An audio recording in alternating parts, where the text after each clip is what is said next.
Hi, I'm attorney Rylas Dana. In today's video, we'll be discussing continuation trust.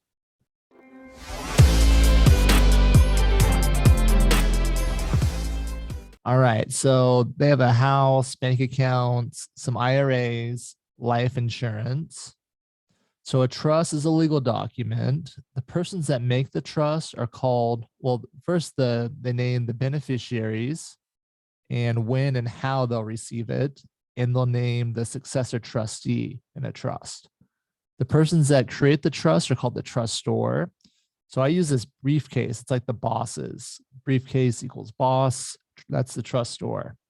The trustee manages. That's this green bookkeeper visor for the manager or trustee of the trust. And this hand represents the beneficiaries. So Mr. and Mrs. Estate, they make the trust, they manage it for the benefit of themselves. So they're all the parties. Unlocked, meaning revocable. They can make changes to the trust whenever they want. So they'll create a trust, then they'll transfer their house in there, their bank account into the trust. Retirement accounts, we look at the beneficiaries. We update the beneficiaries to control retirement accounts. And same thing with life insurance. Usually it's controlled by the beneficiaries. All right, Mr. Estate's already gone in this scenario. He passes away. So she has her life insurance still. His life insurance, the beneficiary was actually the trust. That's how I like to do it. She's still controlling the trust. So she receives the life insurance just inside of the trust. She's still the trustor, trustee, and the beneficiary, and it's still revocable. So full control to the surviving spouse with this continuation trust. The retirement accounts, you'll name your spouse as the beneficiary. So that will roll over. So this is what it would look like after one spouse passes away.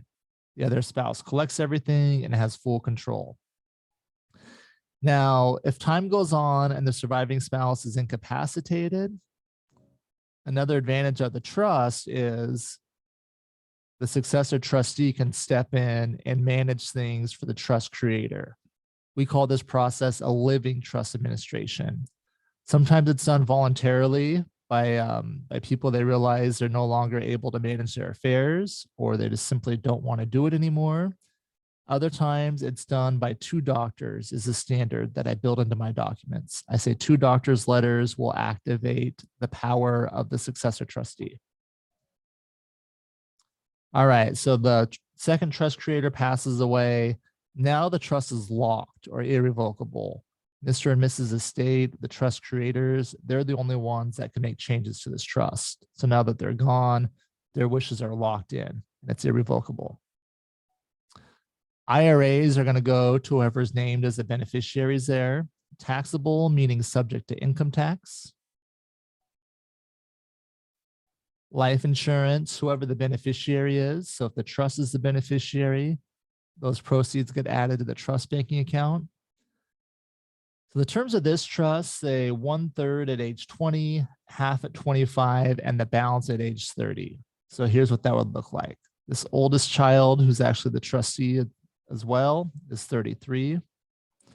So they're going to get all of their share outright, the oldest child.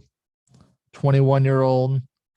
So 2/3 of his share is going to be held in trust, and 1/3, since he's over 20, he'll receive 1/3 outright. This 18-year-old, all of her share is going to be held in trust for her. Let me know what other topics that you'd like to hear about. Let me know if you have any other estate planning questions. Have a great day.